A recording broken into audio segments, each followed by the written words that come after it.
Students, let us continue with our exercise 2.1. Sixth question. A ground is in the form of a circle whose diameter is 350 meter. An athlete makes 4 revolutions. Find the distance covered by the athlete. So, உங்களுக்கு circle கொடுத்துட்டாங்க. Ground is in the shape of a circle. ஒரு சர்க்கிளான, அதாவது ஒரு ground வந்து எப்பயுமே ground வந்து circle ஷேப்பில் தான் இருக்கும். பட் இங்கே மென்ஷன் பண்ணியிருக்காங்க. ஓகே, ஸோ இதோட டயமீட்டர் கொடுத்துருக்காங்க. இதோட டயமீட்டர் அதாவது 350 மீட்டர் அப்படின்னு டயமீட்டர் கொடுத்துருக்காங்க. Athlete makes 4 revolutions, 4 round. இப்போ இங்கே ஸ்டார்ட் பண்ணி இப்படி 4 ரவுண்டு அவர் சுற்றிட்டு முடிச்சிட்ட உடனே அவர் எவ்வளோ டிஸ்டன்ஸ் கவர் பண்ணியிருப்பார் அப்படின்னு கேட்குறாங்க. டிஸ்டன்ஸ்னாலே என்ன அர்த்தம்? நம்ம பெரிமீட்டர் தான் கண்டுபிடிக்கணும், அதாவது சர்க்கம்ஃபரன்ஸ் தான் கண்டுபிடிக்கணும். ஓகே, பட் இங்கே நீங்கள் நோட் பண்ணலாம், சர்க்கம்ஃபரன்ஸ் ஆஃப் த சர்க்கிள் கண்டுபிடிக்கணும்னா நம்ம நார்மலாக யூஸ் பண்ணுற ஃபார்முலா வந்து 2πr. பட் இங்கே ஆர் கொடுக்கல, இங்கே டி தான் கொடுத்துருக்காங்க. தென் நம்ம என்ன யூஸ் பண்ணணும்? πd அப்படின்ற ஃபார்முலா. இப்போ 2πrல 2rக்கு பதிலாக டி போட முடியும். பிகாஸ் 2 into r, அதாவது radius, double radius equal to diameter, அது நமக்கு தெரியும். ஸோ 2rக்கு பதிலாக டி போடலாம். So diameter of the ground D is 350 metre. Distance covered in 1 revolution. First ஒரு ரெவல்யூஷனோட டிஸ்டன்ஸ் கண்டுபிடிச்சிட்டு அது 4 மல்டிப்ளை பண்ணால் உங்களுக்கு 4 ரெவல்யூஷனோட டிஸ்டன்ஸ் கிடச்சிரும். So circumference of the circle first கண்டுபிடிக்கலாம். πd equal to 22/7 into 350. Okay, pi value 22/7, D value 350. So நீங்கள் அதை கேன்சல் பண்ணிங்கன்னா 50 கிடைக்கும். So 22 into 50 is nothing but 1100 metre. Okay, so distance covered in 1 rotation வந்து 1100 மீட்டர். அப்போது ஒரு round போனால் அவர் 1100 மீட்டர் ஓடுவார். பட் அவர் 4 ரவுண்டு போகிறார். அப்போ 4ஆல் அதை மல்டிப்ளை பண்ணணும். Okay, so distance covered in 4 revolutions is 1100 into 4, which is nothing but 4400 meter. அடுத்தது 7th question. A wire of length 1320 centimeter is made into circular frames of radius 7 centimeter each. How many frames can be made? Okay, so இப்போ என்ன சொல்கிறாங்க, frame மாதிரி போடுறாங்கன்னா ஒரு length wire, ஒரு 7 length wire 1320 centimetre length அது. So அதை வந்து சர்க்குலர் ஃப்ரேமாக மாற்றுறாங்க. சர்க்குலர் ஃப்ரேம்னா ஜஸ்ட்டு உங்களுக்கு ஒரு சர்க்கிள் பண்ணுறாங்கன்னே வச்சுப்போம். அதோட ரேடியஸ் வந்து 7 சென்டிமீட்டர் அப்படி சொல்லிட்டாங்க. நிறைய பண்ணுறோம் அந்த மாதிரி 7 சென்டிமீட்டர் ரேடியஸாக வச்சு நிறைய சர்க்கிள் பண்ணி அதை கட் பண்ணி வச்சிடுறோம். ஓகே, ஸோ இப்போ என்ன பண்ணுறோன்னா ஹவு மெனி ஃப்ரேம்ஸ் கிடைக்கும் அப்படின்னு அவங்க கேட்குறாங்க. இதை வச்சு எத்தனை ஃப்ரேம், சர்க்குலர் ஃப்ரேம் எத்தனை பண்ண முடியும் அப்படி கேட்குறாங்க. ஸோ ஃபஸ்ட்டு என்ன கண்டுபிடிக்கணும்னா, இந்த 7 சென்டிமீட்டரை வச்சு ஒரு சர்க்கிள் செஞ்சோம்னா அதோட சர்க்கம்ஃபரன்ஸ் எவ்வளோன்னு கண்டுபிடிச்சிட்டு அதை கொண்டு போய் அதில் டிவைட் பண்ணணும். அப்போ உங்களுக்கு கிடச்சிடும். ஃபஸ்ட்டு பண்ணலாம் வாங்க. லென்த் ஆஃப் த ஒயர் வந்து 1320 centimetre. Radius of each circular frame, அந்த சர்க்குலர் ஃப்ரேமோட ஒவ்வொரு சர்க்கிளுக்கும் ரேடியஸ் வந்து 7 தான், அது வந்து fixed. Okay, then circumference of the frame, அந்த ஃப்ரேமோட சர்க்கம்ஃபரன்ஸ் என்ன எப்படி கண்டுபிடிக்கலாம்? Equal to 2πr units. ஓகேவா, 2πr யூனிட்ஸ். அப்போ 2πr வந்து 2 into 22/7 into rக்கு பதிலாக 7. ஓகே, ஸோ 7 கேன்சல் ஆகிடும். 2 into 22 44 சென்டிமீட்டர் அப்படின்னு நமக்கு கிடைக்கும். So therefore number of frames made எவ்வளோன்னா, length of the circular wire, that is length of the wire divided by circumference of one ஃப்ரேமோடதை வச்சு டிவைட் பண்ணோம்னா நமக்கு நம்பர் ஆஃப் ஃப்ரேம்ஸ் கிடச்சிரும். ஸோ 30 தான் கிடைக்கும். நீங்கள் டிவைட் பண்ணி பார்த்தீங்கன்னா 30 கிடைக்கும். So 30 frames can be made. Okay, then 8th question பாருங்கள். A rose garden is in the form of a circle of radius 63 meter. ஒரு பெரிய ரோஸ் கார்டன் 63 மீட்டர் ரேடியஸ் மட்டுமே. So it's a big rose garden. The gardener wants to fence it at the rate of rupees 150 per meter. Find the cost of fencing. என்ன சொல்கிறாங்கன்னா, அந்த rose கார்டனோட radius வந்து 63 metre. It's big garden. அதோட அந்த gardener வந்து அதுக்கு ஒரு fence, ஒரு வேலி போடலான்னு நினைக்கிறார். ஓகே, அப்போது வேலி போடலான்னு நினைக்கும் போது வேலிலாம் என்னன்னு அர்த்தம் இங்கே என்ன சொல்ல வராங்கன்னா இப்போ இதுதான் இந்த கார்டன்னா கரெக்டாக அந்த கார்டனை சுற்றி மட்டும்தான் வேலி போட முடியும், வேறு இடத்துலலாம் போய் போட முடியாது. ஸோ இதை சுற்றி தான் போடுவாங்க. ஸோ வேலின்ற அந்த ஃபென்ஸ்னால் இந்த இடத்துல சர்க்கம்ஃபரன்ஸ்னு அர்த்தம். அந்த சர்க்கம்ஃபரன்ஸ் என்னென்னு கண்டுபிடிச்சிட்டு அதில் வந்து அது எவ்வளோ மீட்டர் ஸ்கொயர் வருதோ இது வந்து 1 மீட்டருக்கு 150 ரூபா. ஓகே, 1 மீட்டருக்கு 150 ரூபா. ஸோ அங்கே எத்தனை மீட்ரு நமக்கு கிடைக்குதோ அதை வச்சு 150 மல்டிப்ளை பண்ணால் ஆன்சர் ஓவர். ஸோ பாருங்கள், ரேடியஸ் ஆஃப் த கார்டன் வந்து r=63 metre, circumference of the garden 2πr units. அதை வந்து நம்ம சப்ஸ்டியூட் பண்ணால் 2 × 22/7 × 63, ஆருக்கு பதிலாக 63 மீட்டர். ஸோ நான் 7 63 கேன்சல் பண்ணால் 9 கிடைக்கும். So 2 × 22 × 9 which is nothing but 396 metre. 1 மீட்டருக்கு 150 ரூபா. அப்போ 396 மீட்டருக்கு எவ்வளோன்னா rupees 150 × 396 which is equal to 59,400. Therefore cost of fencing the garden is rupees 59,400. Okay, so we are going to the next exercise 2.2. Find the area of the dining table whose diameter is 105 cm. So இப்போ நம்ம ஏரியான்ற ஒரு new concept பார்க்க போகிறோம். இது வரைக்கும் circumference of the circle தான் பார்த்தோம், அதாவது பெரிமீட்டர் ஆஃப் த சர்க்கிள் தான் பார்த்தோம். இங்கே வந்து ஏரியா பார்க்க போகிறோம். சர்க்கம்ஃபரன்ஸ் ஆஃப் த சர்க்கிள்க்கு என்ன ஃபார்முலா? 2πr. ஏரியாவோட ஃபார்முலா இப்போ நான் சொல்கிறேன், ஞாபகம் வச்சுக்கோங்க. It is πr². ஓகே, ஒரு வேளை நீங்கள் டீலே அதை போட ஆரம்பிச்சிங்கன்னா, அதாவது டயமீட்டர் கொடுத்துட்டாங்கன்னா நீங்கள் ஃபஸ்ட்டு டயமீட்டர் ரேடியஸை மாற்றிட்டு அப்புறம் போடுறது தான் பெட்டர். அப்படியே நீங்கள் டியோட ஃபார்முலா வேணும்னா d/2², அதாவது πd/4 இதுதான். Okay, so diameter that is d²/4, πd²/4. So first question, find the diameter of the dining table whose area வந்து கேட்குறாங்க, டயமீட்டர் கொடுத்துட்டாங்க 105 சென்டிமீட்டர். ஓகே, ஸோ டயமீட்டர் எப்படி கண்டுபிடிச்சிருக்காங்க ஆல்ரெடி கொடுத்துட்டாங்க. அதை ரேடியஸ் எப்படி கண்டுபிடிக்கிறது? ரேடியஸ்னால் 2 × ரேடியஸ் தான் டயமீட்டர் அப்படின்னு நமக்கு தெரியும். ஸோ டயமீட்டர் கொடுத்துட்டாங்க, அப்போ நம்ம ரேடியஸ் எப்படி கண்டுபிடிக்கிறது? டயமீட்டரை 2ஆல் டிவைட் பண்ண நமக்கு ரேடியஸ் கிடச்சிரும். ஓகே, ஸோ நம்ம இதை இங்கே போடுறதும் ஒன்று தான், இது அப்படியே ஸ்ட்ரைட்டாகவே ஃபார்முலாவில் போடுறதும் ஒன்று தான். பட் இங்கே போட்டுட்டிங்கன்னா உங்களுக்கு ஈஸியாக இருக்கும்ன்றது என்னோடய விருப்பம். ஸோ r=d/2, அதாவது 105/2. ஆக்சுவலி 105 வந்து 2ஆல் பர்ஃபெக்டாக டிவைட் ஆகாது, ரிமைண்டர் வரும். ஸோ அதனால் நம்ம அதை அப்படியே வச்சுக்கலாம். ரிமைண்டர்லாம் வச்சு நீங்கள் நம்ம கேல்குலேஷன் பண்ண முடியாது. ஸோ அதை அப்படியே வச்சுக்கிட்டு ஏரியா ஆஃப் த சர்க்கிள்னு போட்டுட்டு πr², பை வேல்யூ 22/7 × r²க்கு பதிலாக 2 தடவை r வேல்யூ போடணும். r²னால் 2 தடவை r வேல்யூ போடணும். ஸோ 105/2 × 105/2 r வேல்யூ இப்போ தானே கண்டுபிடிச்சோம். ஸோ அது 2 தடவை போட்டுட்டு தென் இந்த 7 105 கேன்சல் பண்ணால் 17, இந்த 2 22 கேன்சல் பண்ணால் 11. ஸோ உங்களுக்கு இதெல்லாம் மேலே இருக்கிறது எல்லாத்தையும் மல்டிப்ளை பண்ணால் 19,635 கிடைக்கும். கீழே ஒரு 2 மட்டும் தான் இருக்குது, ஸோ அதை மட்டும் போட்டாச்சு. தென் அகெயின் இதை கேன்சல் பண்ணிங்கன்னா 9,817.5 கிடைக்கும். ஸோ அதுதான் உங்களோட answer. Okay, 9,817.5 cm². Okay, then second question, calculate the area of the shot put ring whose diameter is 2.135 metre. ஒரு ஷார்ட் புட் ரிங் இருக்குது. ஷார்ட் புட்னால் வந்து ஒரு வெயிட்டான பாலை வந்து இங்கே ஒரு ஆள் நின்று அந்த வெயிட்டான பாலை எவ்வளோ டிஸ்டன்ஸ் தூக்கி போடுறாங்கன்றதை கணக்கு பண்ணுவாங்க, அதுக்கு பேர் தான் ஷார்ட் புட். ஓகே, ஸோ யார் அதிகமான டிஸ்டன்ஸ் தூக்கி போடுறாங்களோ அவங்க வின்னர். பட் அது ரொம்ப வெயிட்டாக இருக்கும், 5 kgக்கு மேலே இருக்கும் அந்த பால். சில டைம் 10 kg பால் கூட கொடுப்பாங்க. So radius of the shot put ரிங்குனா அதுக்கு ஒரு அளவு இருக்கும், அதாவது ஒரு டிஸ்டன்ஸ். கிரிக்கெட் கிரவுண்டு பவுண்ட்ரி இருக்குது பார்த்தீங்களா, அந்த மாதிரி இதுக்கும் ஒரு பவுண்ட்ரி இருக்கும். So radius of the shot, அது பேர் ரிங்குன்னு சொல்லுவாங்க, கிரவுண்டுன்னு சொல்ல மாட்டாங்க, shot put ring. Okay, so அதோட ரிங்கோட ரேடியஸ் வந்து r=d/2, அதாவது 2.135/2 மீட்டர். அவங்க என்ன தூக்கி போடுவாங்க பாருங்களேன், இதோட டயமீட்டர் கொடுத்துருக்காங்க 2.135 மீட்டர் அப்படின்னு.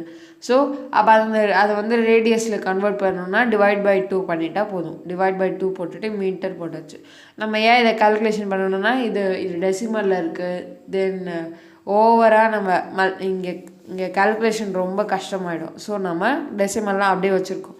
So area of the circle வந்து πr². So pi value 22/7 into r² value இதை வந்து 2 டைம்ஸ் போட்டுட்டா போதும். 2 டைம்ஸ் போட்ட பிறகு இந்த 2ஐயும் 22 கேன்சல் பண்ண 11, இது கேன்சல் பண்ண முடியுமான்னு பார்க்கணும் நீங்கள் தான். தென் ஹோல் எல்லாத்தையும் மல்டிப்ளை பண்ணிவிட்டு டிவைடட் பை, ஸோ இந்த 2ஐயும் இதையும் கேன்சல் பண்ணிவிடுவாங்க. ஓகே, தென் உங்களுக்கு வெறும் ஒரே ஒரு 7 மட்டும் தான் பாக்கி இருக்கும். ஸோ மேலே இருக்கிறதெல்லாம் மல்டிப்ளை பண்ணால் 25.07/7. அப்போ உங்களுக்கு என்ன கிடைக்குன்னா 3.581 மீட்டர் ஸ்கொயர் அப்படி கிடைக்கும். Okay, then we are continuing the third question. A sprinkler placed at the center of a flower garden sprays water covering a circular area. If the area watered is 1386 centimeters square, find its radius and diameter. இங்கே என்ன கொடுத்துருக்காங்கன்னா ஒரு sprinkler அப்படி கொடுத்துருக்காங்க. First sprinkler என்னன்னு நீங்கள் தெரிஞ்சுக்கணும். So இப்போது இது ஒரு ஏரியா, இது ஒரு ஃபீல்டு ஏரியா, நடுவில் ஒரு ஸ்ப்ரிங்க்லர் வச்சுருப்பாங்க, அது மேலே ஹோல்லாம் இருக்கும். ஸோ அது வழியாக வாட்டர்லாம் அப்படியே ஸ்ப்ரிங்க்லருன்ற பேருக்கு ஏற்ற மாதிரி வாட்டர் ஸ்ப்ரிங்க் ஆகிட்டே இருக்கும். அதாவது சின்ன சின்ன துளியாக சுற்றி அது சுற்றிகிட்டே இருக்கும். மேலே உள்ள ஒரு ரொட்டேட்டர், அதிலேருந்து வாட்டர் வந்து சின்ன சின்ன ஸ்ப்ரிங்கிள்ஸாக விழுந்துகிட்டே இருக்கும். அதாவது சின்னதாக இப்படி நீங்கள் பார்த்துருப்பீங்க நிறைய சேனல்லலாம் இதை பார்த்துருக்கலாம், இல்லைன்னா நேர்லேயே கூட பார்த்துருக்கலாம். ஸோ அப்படியே மழை மாதிரி அப்படியே சுற்றி ஊற்றிட்டே வரும். அதுக்கு பேர் தான் ஸ்ப்ரிங்க்லர். ஓகே, ஸோ அது வந்து ஒரு ஏரியாவோட நடுவில் இருக்குது. அது கவர் பண்ணுற ஏரியா, அதாவது அது தண்ணி கடைசி வரைக்கும் விழும் பாருங்கள். கடைசியாக ஒரு தூரமாக ஒரு டிஸ்டன்ஸில் ஒரு துளி விழும்ல, அதை சுற்றி ஒரு பவுண்ட்ரி மாதிரி போட்டால் அது எவ்வளோ தூரத்துக்கு மொத்தமாக போகுதோ அது மாதிரி ஒரு பவுண்ட்ரி போட்டு அதோட ஏரியா கொடுத்துருக்காங்க 1386 சென்டிமீட்டர் ஸ்கொயர். ஓகே, கண்டிப்பாக அந்த ஸ்ப்ரிங்க்லர் வந்து ஒரு சர்க்குலர் ஏரியாவை தான் கவர் பண்ணும். பிகாஸ் அதுவே ஒரு சர்க்குலர் ஏரியாவை மாதிரி தான் தண்ணி ஊற்றும். சர்க்குலர் ஏரியாவுக்கு மட்டும் தான் தண்ணி ஊற்றும். ஸோ அதோட ஏரியா வந்து 1386. ஓகேவா, இதோட ரேடியஸும் டயமீட்டரும் கண்டுபிடிக்க சொல்லியிருக்காங்க.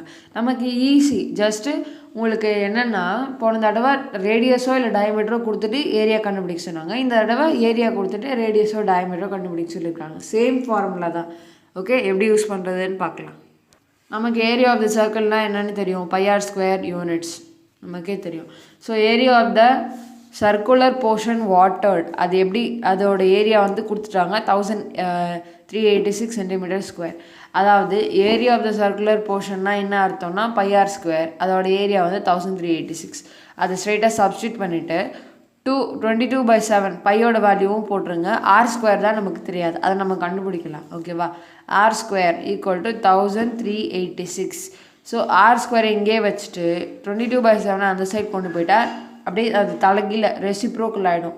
அதாவது இங்கே 7 இருந்ததுன்னா மேலே 7 இருக்கும், நியூமரேட்டரில் 22 இருந்ததுன்னா அது டினாமினேட்டர் போயிடும். ஸோ உங்களுக்கு 22ஐயும் 1386 கேன்சல் பண்ணால் 363 கிடைக்கும். ஸோ 63 × 7 இஸ் நத்திங் பட் எவ்வளோன்னா 9 × 7 × 7. அதாவது 9 எப்படி எழுதிக்கலாம், நம்ம இதை இங்கேயே நம்ம ரூட்டுக்கு ஏற்ற மாதிரி நம்ம பிரித்து கொண்டு வரோம். அப்போ தான் நம்ம ஆன்சர் ஈஸியாக பண்ண முடியும். ஓகே, ஸோ 63 எப்படி பிரிச்சுக்கலாம்னா 9 × 7ன்னு பிரிச்சுக்கலாம். தென் 7 அப்படியே வச்சுக்கோங்க. தென் 9 எப்படி எழுதலாம்னா 3² எழுதலாம். 7 × 7 7² எழுதலாம். இந்த ஸ்கொயர் எல்லாத்தையும் கட் பண்ணிவிட்டு நார்மல் ஃபார்முக்கு அதை கொண்டு வந்துட முடியும். பட் இங்கே 9 இருந்துச்சுன்னா அதை அப்படி கொண்டு வர முடியாது. ஸோ அதனால தான் அதை நம்ம 3² அப்படின்னு நம்ம மாற்றிக்கிட்டோம். இப்போ வந்து நம்மளால் அந்த ஸ்கொயர் எல்லாத்தையும் கட் பண்ணி கொண்டு வர முடியும். So r = 3 × 7. ஸோ ரேடியஸ் வந்து என்ன, 3 × 7 21 சென்டிமீட்டர். அப்போ டயமீட்டர் எப்படி கண்டுபிடிக்கிறது, டயமீட்டர்னா 2 × r.